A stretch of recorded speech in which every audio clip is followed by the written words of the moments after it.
earthquake that occurred this morning in Japan was 500 times bigger than the earthquake that hit Haiti. A Purdue professor weighs in on the devastating earthquake, followed by many aftershocks, plus a tsunami, which all hit Japan. Good afternoon, I'm Gina Quattrochi. And I'm Jeff Smith. Thanks for joining us this afternoon. News Channel 18's Tiffany Dismore has our top story. Tiffany?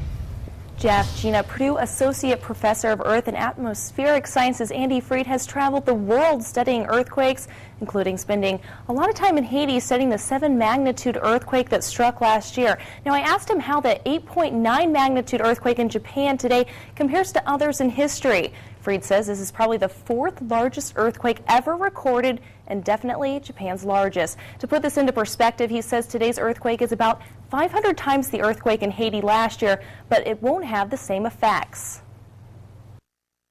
500 times. Yet, 200,000 people died in Haiti, and probably when it was all said and done, 1,000 or less will die here. But what they've learned to do, and again, where Haiti comes in, been able to afford to do as well, is to build structures that can take the shaking without falling.